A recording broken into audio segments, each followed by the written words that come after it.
Highest priest of the Church of the Sacred Nothing,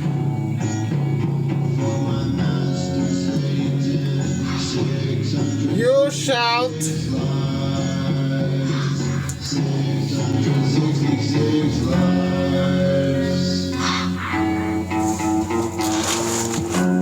I have a cool hat.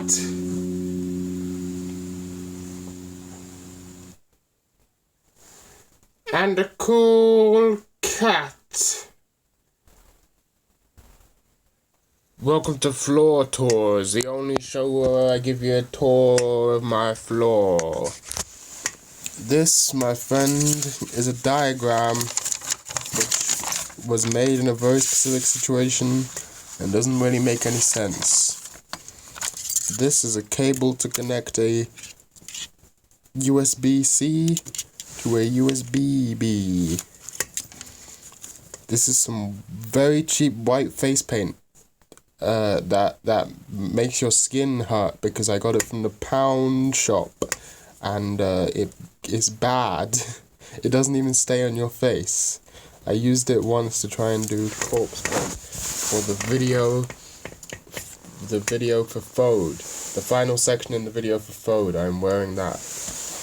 We have a mostly empty bottle of Russian standard vodka, a bin, some empty shit, 2 broken guitar strings, a connector, this is a connector for adding extra pores, some tissues, extra big tissues for my extra big nose. Because I'm a very snotty person. I produce a lot of mucus in my nose. I'm constantly blowing my nose. This is a mouse that I always say I shouldn't keep it on the floor because it's gonna get broken, and I always keep it on the floor. That's exactly why I keep slamming it. I use that to play Counter-Strike Global Offensive and other video games. A connector. A HDMI, is this HDMI? No, DVI connector for my monitor up there, which I sometimes plug my ThinkPad into. This is a GameCube controller that's actually a USB. No, my bass guitar. My bass guitar. You'll get your turn eventually. Just wait, mate. This is the tangle of wires look, mate. Look at this tangle of wires and you will understand why I am wired. But this is a GameCube controller that I bought to play GameCube games on the emulator, but whenever I plug it in, it doesn't recognize that there's anything plugged in. So I just never use it, except sometimes as a fashion accessory.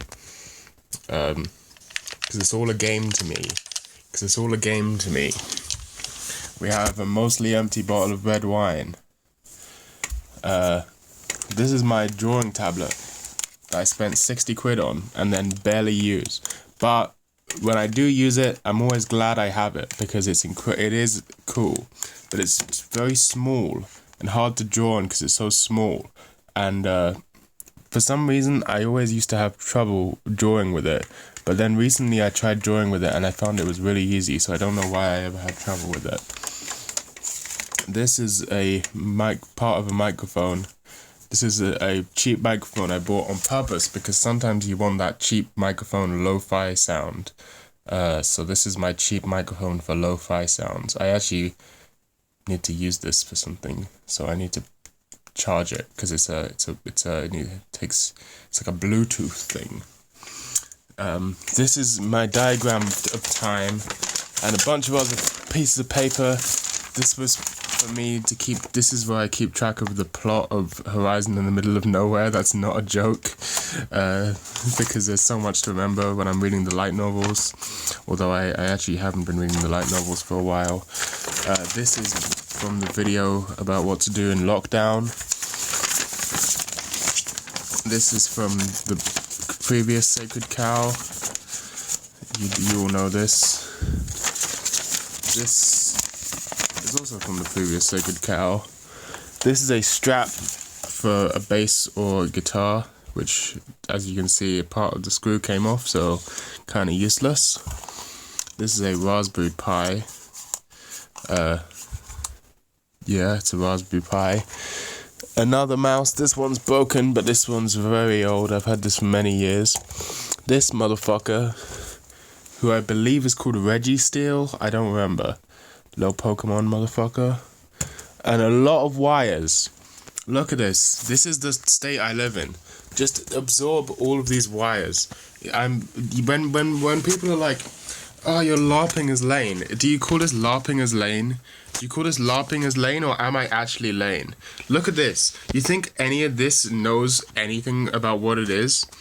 No. It's just, they're all wires. They're all connected in some intricate way that no human could ever figure out. It's an emergent property. My ThinkPad's over here. And my monitor. Then over here is my bass guitar. And then here's a case of Desperados, which is pretty much... Oh, I seem to have drunk more than I thought I had. A lot of beer. And then that's the end of my floor tour. There's also some shit over here, but that's not really that important. Some shoes over there. This is a... Oh, here, I'll take you over there. This is an acoustic guitar, which I removed all the frets from. This is a really old classical guitar, which I removed all the frets from so I can play microtones. And I will now demonstrate it poorly. Come on. I just need to do one thing. You just need to do one thing. Come on, you just need to do one thing. Come on, one thing. There we go. Mind frame. Am I in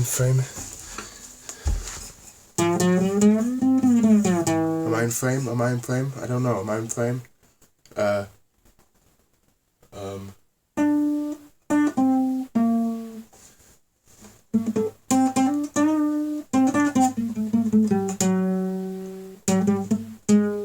What song am I trying to play?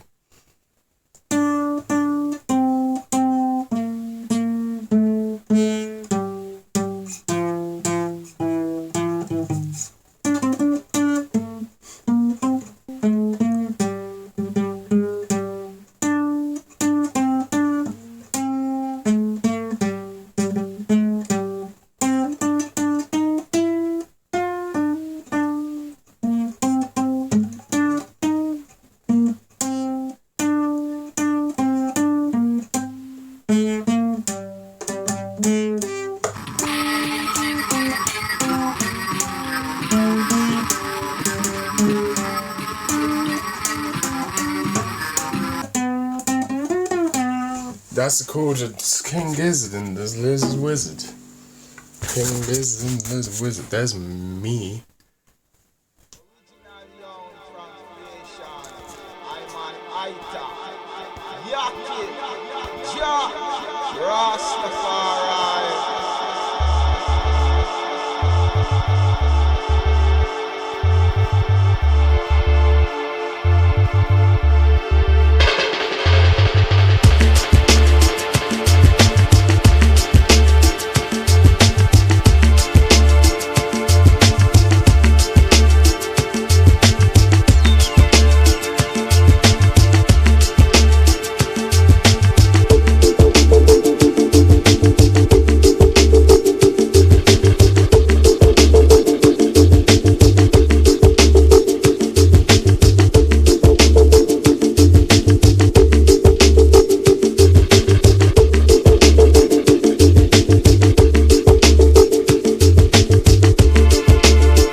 You're a fucking normie.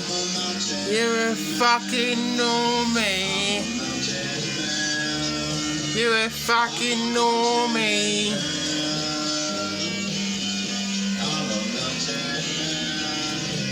I've never done this before, but this is a genuine content warning.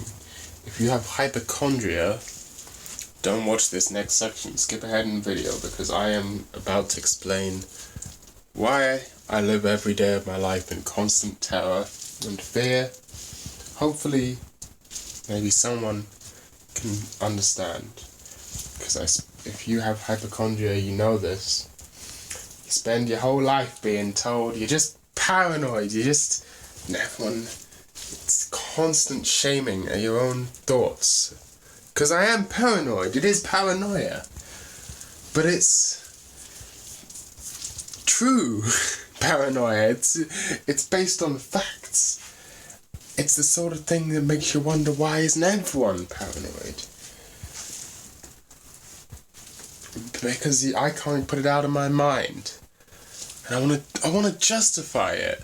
I don't want to be told it's all in your mind over and over again. It makes me think I'm going crazy. Makes me think I'm crazy. Makes me think I am crazy. Crazy is not being able to discern reality from fantasy, right? I'm crazy in that case, if this is fantasy. But I want to tell you why I feel this way. So if you have hypochondria, this is your chance to stop. Health anxiety. But, you know, maybe just watch anyway. It might be, I don't know, it might be satisfying. So, did you know anyone can get a brain aneurysm at any time? Every second of your life is a dice roll. Sure, it tends to happen more to old people, but that's not because it doesn't happen to young people. That's just because they've rolled the dice more times. It's completely random. There's no way of predicting it unless you happen to have gone in for a brain scan for some other reason, which most people don't. Unless you have some severe head injury and they do an MRI on your brain and find a potential aneurysm, which is, because obviously most people have never had a detailed MRI of their brain, that you just don't know. You just don't know. And even if you have a pretty healthy brain someday, it could easily change. And there's no way to tell. There's no way to predict it other than an MRI. And it could happen to anyone, young people, all the time. And you'll just die. You will just die. There's basically nothing you can do about it. Unless you happen to be very, very lucky and get to a hospital very quickly and have successful brain surgery, in which case you still would probably end up with permanent brain damage. But you'll probably just die instantly. Not instantly, but very quickly and very painfully as well. Brain aneurysm is the most severe pain you can imagine. Sudden, incredibly severe pain. You throw up everywhere. It's awful. You don't want to have a brain aneurysm, but there's nothing you can do to prevent it. There's literally nothing. You're just probably gonna get lucky and not get one, but it's all luck. It's all down to just whether or not the dice lands in that place today. You know, anyone can get a brain aneurysm and die anytime. They happen all the time to completely healthy people. It's this whole idea of, oh well, it's kind of like a karma, or maybe like a Christian thing. Or well, if something bad happens to you, that's probably because you did something to anger God, or you did something that made your karma bad. Same way where if you have some health problem, it's like, well, you must have done something to make your health bad. Are you a smoker? Do you not exercise enough? This is not how it works. In reality, it's mostly just random. Bodies are ridiculously overcomplicated and bloated, and things can go wrong all the time in otherwise healthy people. Just out of pure chance. Like heart attacks, for example. Obviously, old people are more likely to have a heart attack. If you have poor heart health, it's more likely. But young, healthy people have heart attacks pretty regularly. I remember not too long, within my memory, it was a football game. soccer game, and one of the players had a heart attack on the field. This is a professional football player, the healthiest pretty much some of the healthiest people you could be. He was in his like early 20s, had a heart attack on the field. He survived and is now like a campaigner for heart health. But like it can happen all the time. And the worst thing is, unlike a brain aneurysm, you know that guy that made Clerks? What's his name? The director that made Clerks? He had a heart attack. He didn't even notice it was happening. He went to the hospital because he was having trouble breathing, but he just thought he was too high. And then he was turned out he was dying of a heart attack. He didn't even notice. So like, especially women, 40% of what... you can tell that I'm paranoid about this because I know the statistic off the top of my head. 40% of women don't experience pain when they're having a heart attack. So you might just be having a heart attack and not know it. And then you're just gonna die. You're just gonna die painfully, and it's no prior warning, no way to know. And so, you know, all of these ways you could die. Of course, there's other more ridiculous ways. A meteor could come crashing into your house and something like that. But all of these things are things from within, sabotage from within. Strokes. Young people have strokes as well. We think it's just an old people thing. But healthy people, fit and healthy people, have strokes pretty regularly. And, you know, if that doesn't kill you, it can leave you debilitated for life. All of this shit. Oh, a slipped disc. You can just wake up one day and be paralyzed for no reason. And no one knows how to fix it. You can just be paralyzed. And, you know, if you get unlucky and it paralyzes you from the neck down and you can't breathe, you're fucked. You're dead. And then people ask me why I'm paranoid about my health. People ask me why. People think it's all in my head. People think it's all in my head. No. How is everyone not living in constant terror? How is everyone not living in constant terror? The people who pretend, the people who say, well, I'm not scared of dying. I'm going to live really irresponsibly and not be scared of dying. Like, that's fine, but it's also not true. No one is not scared of dying. Maybe there are some people who are genuinely not scared of dying, but even then it's normally in a specific circumstance. Normally if you have the ability to overcome the fear of death, that is almost always, unless you are some ascended monk or something, it's pretty much normally like, I'm not afraid to die for my country or for my family or something like that. No one in the world doesn't fear death. I do not believe that for a split second. I think if that's a cope, you're lying to yourself because you really, the truth is that you fear death less than you enjoy doing what you're doing that makes you more likely to die. Like, for example, I fear death, sure, a lot. But I also enjoy cigarettes. And death is some nebulous concept that you can't really comprehend. Cigarettes are a great concept you can easily comprehend. That sort of thing. Not that that really matters, because here's a pro tip for you. People who don't smoke also die of cancer all the fucking time. All the fucking time. Cancer is one of the most common forms of death in the world.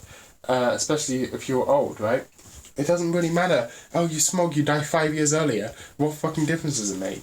Right? That's not the problem I'm worried about. The source of my anxiety is dying suddenly now, out of nowhere, which can happen to anyone at any time. And they think I'm crazy. And they think I'm fucking crazy when I'm getting paranoid about shit. You know, I've had in the past, I remember one time, 3 a.m, back when I used to live in my dad's house, it was 3 a.m, I was getting chest pains. I used to get psychosomatic chest pains because I was so paranoid about my heart that my brain would make chest pains happen that were just happening in my head. And I was so freaked out about these chest pains that I woke up my whole family and forced them to drive me to the emergency room, where they made me wait for 3 hours. This was already at 3 a.m. And then they told me that I was just paranoid, which was obviously true, because if I wasn't just paranoid, I would have died if I'd been waiting for 3 hours and I was having a heart attack. But they must have clearly known I wasn't having a heart attack. But I was terrified. You can't even imagine how scared I was. I'm constantly scared. It's awful. I live my life in fear. And I don't understand how most people don't. Most people just seem to be able to ignore it. How can you ignore it? How can you ignore it? I mean, that's clearly the healthy thing to do. That's it's just to pretend it's not real. Pretend it's not real. See, this is the difference. You think I'm insane, but I know it's real. I know it's real, and I can't pretend it's not. You guys are fine because you can pretend that this stuff isn't real, but I can't pretend it's not real. And therefore, I'm fucked. My entire life is just going to be spent being terrified of the entire world, because the human body is so awfully designed until maybe one day someone comes along and I don't even know what can happen. There's basically no solution.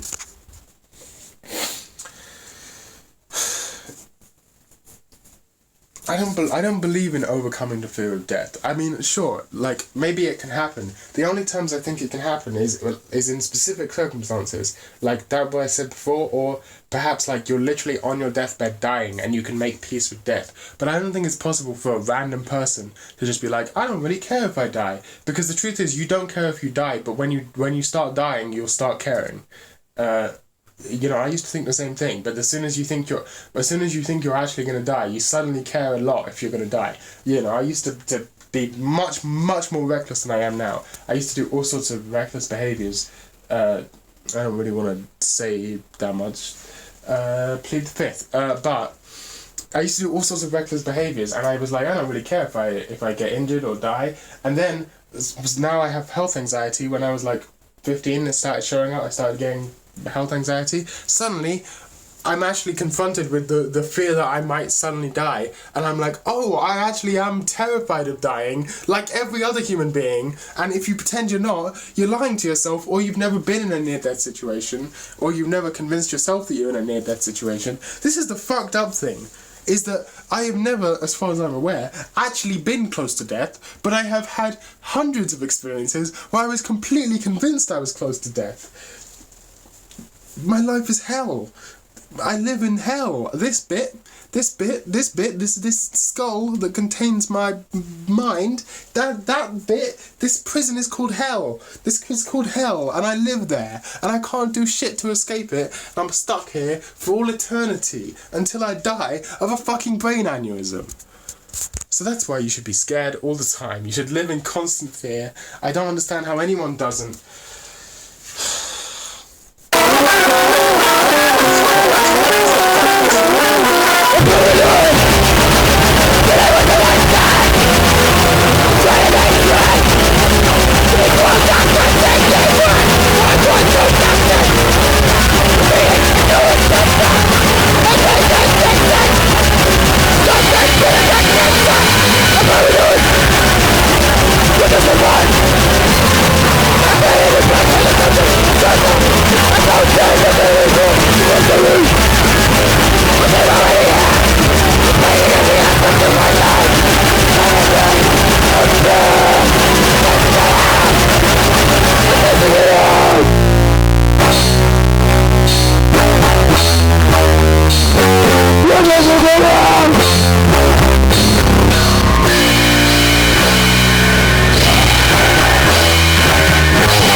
Well, many cultures, the act of placing your hands together in this position is an act of prayer, the symbol of prayer in Hindu religion, Buddhist religion, Christian religion, of course. Even in Shintoism, they have the clapping and praying like this. This is a symbol of prayer. It takes many forms. Of course, there's like your steeple, but essentially this hand signal contains some esoteric notion of prayer. However, it is incorrect. Where does the term left-hand path come from? From discovering hidden knowledge for yourself. The only way to discover this is through self-observation and self-mastery. The left-hand path is known as such because you realize this is incorrect. This is the demiurge. This is the false lie perpetuated. This is the surface. But if you were to observe yourself, you would know that this is the truth. Why is this the truth? Our hands are created to fit together in this manner. You'll see, like this, we have round bits pressing against round bits, indents pressing against indents. It doesn't flow.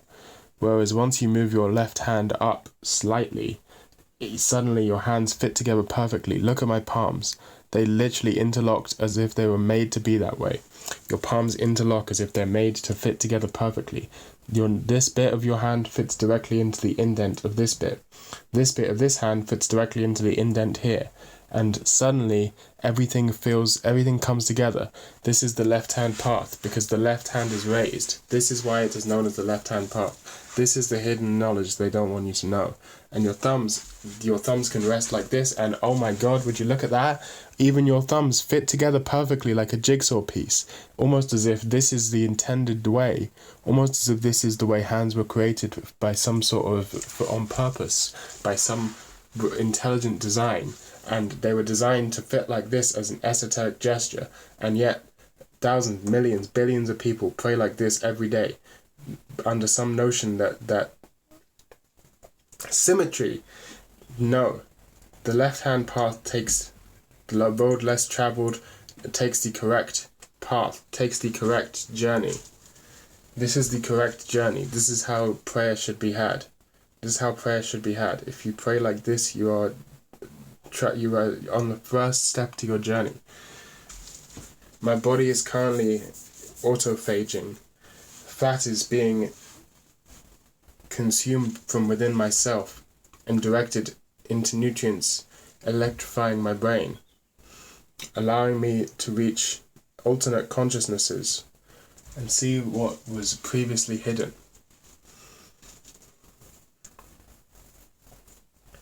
Dimethyltryptamine flows from the soles of my feet to the soul within.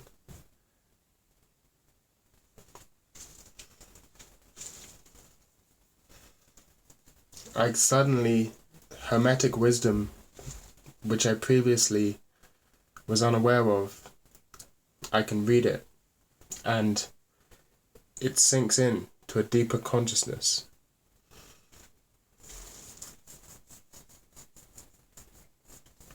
The Mandelbrot set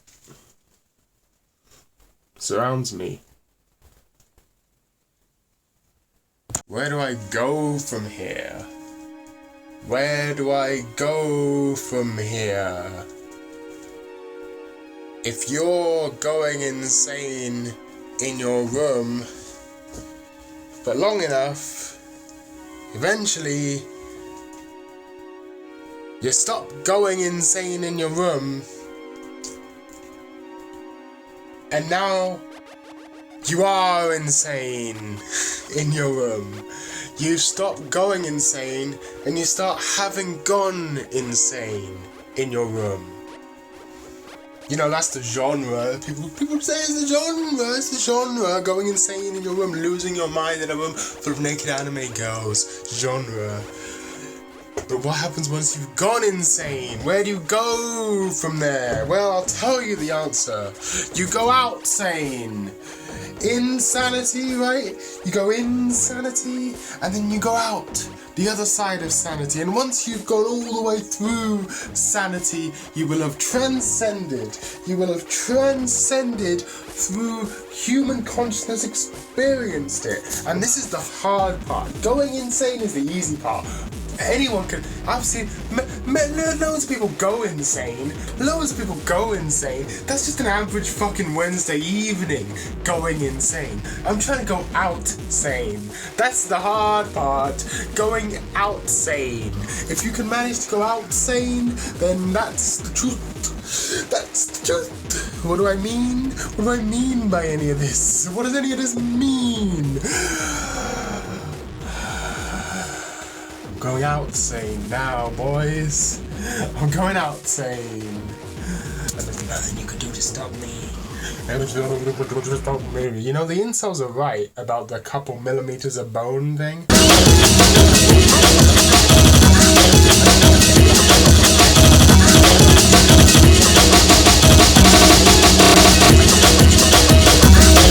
I'm the Godfather. I'm Don Corleone. I'm Don Corleone. What am I doing? Don't worry, I haven't turned into an incel. It was just a really long-winded segment about weird quirks with human biology and shit that I don't really understand, and so there was not really any conclusion. And that's why I just turned into Don Corleone. I'm the Godfather. I don't really want this one to be too long. I think sometimes you say what you gotta say, and you just leave it at that. You just leave it at what you gotta say being said.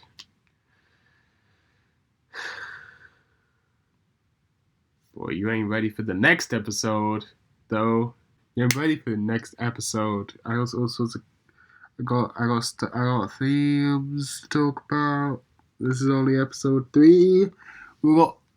Look, I don't want to spoil nothing. I don't want to spoil. You'll see. This is like one of those shitty. This is Eureka 7, where I could just tell you the plot right now, but instead, at the end of every episode, I'm always like, don't worry, man, you'll see, something's gonna happen. Nothing's gonna happen. There's nothing crazy planned. I mean, there's plans. There's plans. But this isn't some fucking murder mystery where you reveal who the killer is at the end. It's just YouTube videos of me messing around, talking about funny, silly topics. There's no grand master scheme. But at the end of every episode, I feel the need to say, but there is something going on. Don't pay attention. Just make sure you pay a little bit of attention, because something's happening. Don't just pay a little bit of attention. Something's happening. But also, like, I don't want it to be crazy overhyped. It's not. I don't say something's happening. This isn't The Godfather. I'm not the Godfather. This is just a YouTube series.